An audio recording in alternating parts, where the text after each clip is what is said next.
Good evening. Welcome to South Asia Newsline. I'm Yeshi Chansom. Here are the top stories we are tracking for you on Tuesday, the 8th of June. India's daily COVID-19 cases dropped below 100,000 for first time in over 2 months.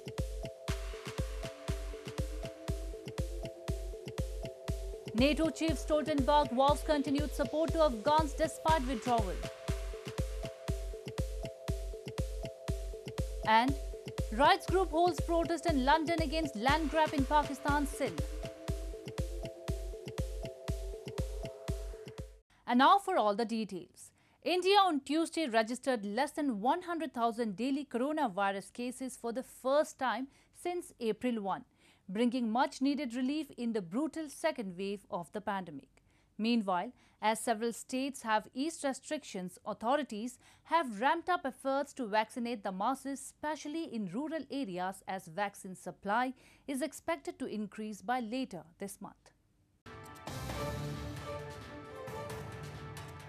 India on Tuesday reported a daily rise of 86,498 new coronavirus infections cases over the past 24 hours, the lowest in 66 days, taking the cases tally to 28.9 million with 351,309 deaths so far.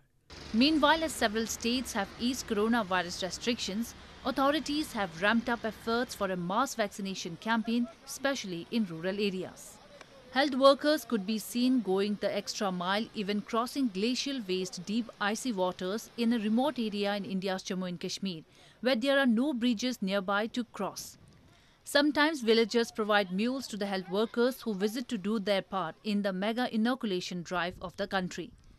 Indian Prime Minister Narendra Modi said in an address to the nation on Monday that the federal government would bear the cost of vaccinating all adults from June 21. In a major policy shift to rein in the second wave that has killed thousands. जब हमें पानी ज़्यादा होता है तो हमारे गांव के लोग हम इनको रिक्वेस्ट करते हैं और ये आ जाते हैं लोग हमारी बहुत बड़ी हेल्प करते हैं घोड़ों पे हमें सवार करके ले जाते हैं. In other rural areas of the country, the hurdles are of different types as people complain of not enough slots being available and doctors say that vaccine hesitancy is also rampant with rumors outpacing the inoculation drive. The vaccine supply is expected to increase by later this month, government officials have said. The inoculation drive is, however, a mammoth task in the vast country. So far, less than 5% of 950 million adult Indians have received the mandatory 2 vaccine doses. NATO Secretary General Jens Stoltenberg has said that the alliance will have a civilian presence in Afghanistan to support Afghan forces with capacity building despite withdrawal of the international troops from the country. He said that there is a lot of uncertainty in Afghanistan and it is a very difficult situation. NATO Secretary General Jens Stoltenberg said on Monday that the alliance is ending its military mission in Afghanistan, but it is not ending its support for Afghans, reiterating that they are looking into ways to preserve hard-won gains in the country. Speaking during a think tank event, Stoltenberg assured that NATO will have a civilian presence in Afghanistan to help Afghan forces with capacity building while also funding them. He said that there is a lot of uncertainty in Afghanistan and it is a very difficult situation. The withdrawal of international troops from Afghanistan, which began on May 1, has been accompanied by concerns about the country's political future. So NATO will continue to be committed to Afghanistan, but in another way than over the last 2 decades with a big military operation. Meanwhile, U.S. Special Envoy Zalmay Khalilzad, who is currently on a regional tour amid the troop drawdown, said in an interview with a local media outlet that attempting a military solution will result in a continued war in Afghanistan. His visit comes as peace talks have been stalled in Doha, while clashes between Afghan forces and the insurgent Taliban have continued unabated in parts of Afghanistan. Moving on. All line department employees in illegally occupied region of Gilgit-Baltistan recently held a protest and boycotted their work to raise the demand of equal pay and allowances at par with other government employees in Pakistan. Highlighting exploitation, they blame the authorities have kept on delaying the process for the past several years. Scores of government employees in Gilgit-Baltistan recently boycotted work and held a massive protest in the illegally occupied region, demanding hike in incentives given to them. The protesters, who gathered on the call of All Line Departments Association, staged a sit-in outside the Chief Minister's house, demanding time-scale promotions, disparity reduction, utility, house hiring, executive allowances and other incentives. They blamed discrimination and said they are not given salaries and allowances at par with their counterparts in Pakistan. हमारा मकसद ये है कि हमारी तनख्वाह में बढ़ाए उनका बराबर करो, जिससे सेक्रेटरी मिलती हैं, यहाँ टेक्निकल अलाउंस दिया, यहाँ दूसरे अलाउंसेस दे रहे हैं, टीचिंग अलाउंस दे रहे हैं, अपग्रेडेशन दे रहे हैं, उनको टाइम स्केल दे रहे हैं, हमें भी टाइम स्केल, अपग्रेडेशन और तनख्वाहें उनके बराबर करें, हमारा ये मतलब. The protesters said a 6-point charter of demands had been presented to the government for approval and warned regular protests would continue until they are addressed. They said it is indeed appalling that people in the illegally occupied region who have served for several years in the government departments have still not been given equal rights. The World Sindhi Congress, one of the most prominent human rights advocacy groups for Sindhi people for years, has been raising the issue of persecution of minorities, human rights violations in Pakistan. This time, they once again held a protest in London against large-scale land grabbing in Sindh province in Pakistan, particularly the illegal occupation of Bahariya town in Karachi. The World Sindhi Congress held a protest opposite Downing Street in London on Sunday against large-scale land grabbing in Pakistan's Sindh province by the Pakistani army and its proxies, particularly the illegal occupation of Bahariya town in Karachi. The rally was attended by Sindhi and Baloch activists from around the United Kingdom. The speakers at the protest informed that Bahariya town, spanning 46,000 acres, is one of the most valuable lands of indigenous Sindhi people, and it has been occupied by force and deceit with the support of the Pakistani state. Additionally, the army has snatched hundreds of thousands of acres of agricultural lands. Bahariya town or occupation of any land, all issues, coastal land issues, the jobs, the illegal immigration, all of these are symptoms. We got to find the root cause of this issue. The root cause is that Pakistan establishment hates Sindhis. We are protesting here today in the atmosphere of one of the darkest nights on Sindh and Sindhi people. I can see, as a scientist, based on the research, that in the current world, Sindh is experiencing the fastest occupation. Bahariya town is just one example.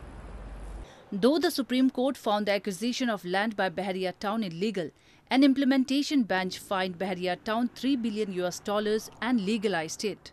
As a result, police and other agencies have forced people to leave the place.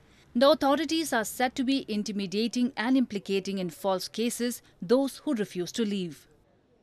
In news from Pakistan, the death toll from the Ghodki train crash in Pakistan's Sindh province surged to 62 on Tuesday, with authorities finally managing to clear the track 27 hours after the deadly collision took place.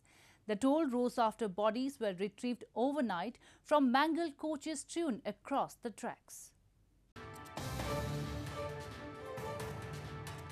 The death toll in a train crash in southern Pakistan rose to at least 62 on Tuesday, the latest accident to highlight a broken railway system that dates back to 19th century.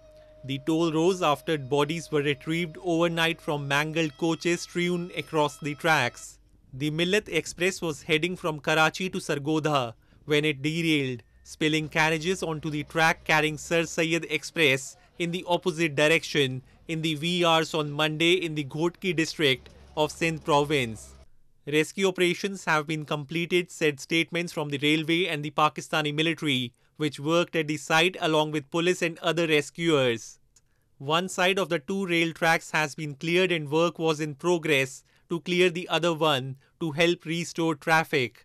The trains were carrying a total of 1,388 passengers. मदद की हमारे से हो सकी, हम गांव वालों ने की मदद और उठाई लाशें भी और कई यहाँ से ट्रैक्टर मंगवाए, वो लाशें उठा के हमने जो नज़दीकी थी अस्पताल जो रहती और डेर की उबड़ वहाँ पे भेजी, और कोई सहूलत नहीं थी, इन्हें रोड नज़दीक है ही नहीं, इसलिए हमने ट्रालियों और ट्रैक्टरों पे उठाई। Meanwhile, the local administration has imposed a state of emergency for all hospitals in the district and urged people to donate blood to the injured people.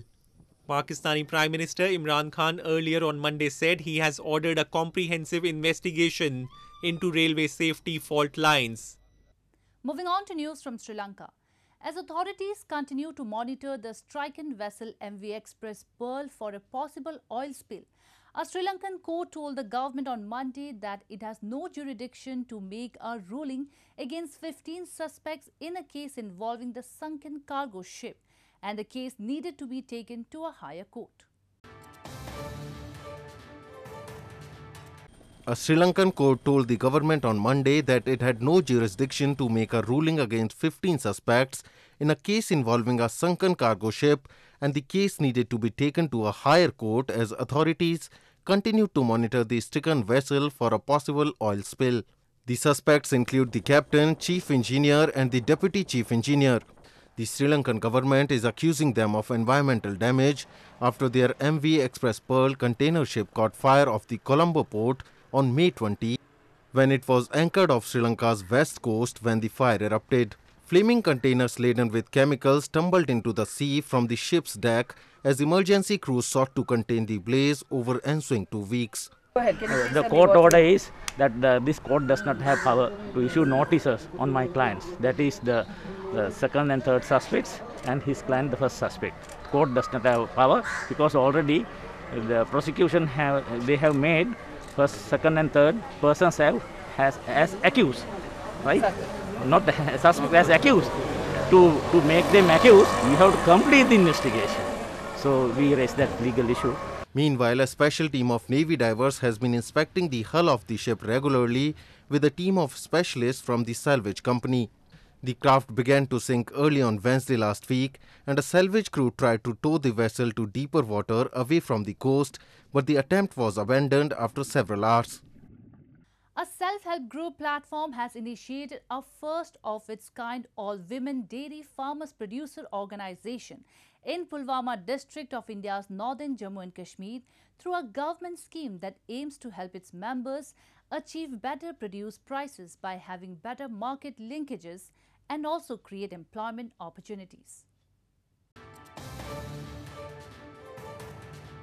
A government scheme through its self-help group platform has initiated first-of-its-kind all-women dairy farmers producer organization or FPO in Pulwama district of India's northern Jammu and Kashmir territory. Under Jammu and Kashmir Rural Livelihoods Mission Umeed scheme, 10 women have come together to create FPO in order to generate employment and provide equal opportunities. The FPO functions like any other professional private limited company and can undertake all activities as per its article of association for the collective efforts of farmers, including setting up common facilities like a milk plant and fodder plant. The self-help group named Chandni aims to run this organization on the same pattern as that of Amul in Gujarat. जो recently registration हुई all women dairy FPO जो state में पहला जो महिलाओं का एक farmers producer organisation जिसकी रजिस्ट्रेशन रिसेंटली हो गई, उसमें हम आनंद पैटर्न पे, जो गुजरात में आनंद पैटर्न पे अमूल चल रहा है, उस पैटर्न पे हम यहाँ पे पुलवामा में स्टार्ट करने जा रहे हैं। एक जो कॉरपोरेशन यहाँ पे बनेगी जो इन औरतों ने यकजा होके जो इनके पास दूध का मिकदार है, जो इनके पास दूध का पैदावार है, उसको शेप दे के उसको वैल्यू एडिशन करके मार्केट में लाएंगे। मुझे इस डिपार्टमेंट ने बहुत हेल्प किया। हम 10 बहनों ने बहुत मेहनत किया और मेहनत से काम किया और इस ग्रुप में हमने पहले दो गाय लाया और एनिमल हस्बेंड्री ने भी बहुत मदद किया। तो फिर माशाल्लाह इस हवाले से मुझे 20 गाय अभी हैं और हम 10 बहनें बहुत काम करते हैं इस एसएचजी में और मेहनत भी बहुत करते हैं। Farmers Producer Organization aims to help its members achieve better produce prices by having better market linkages and provide a stable market platform for women. Well, that's all we have for you from South Asia this evening. Now viewers can watch the show on SouthAsiaNewsline.com. You can also visit us on Facebook.com/AsAsiaNewsline and follow us on Twitter @AsAsiaNewsline. That's all in tonight's edition. We will see you same time tomorrow. Good night.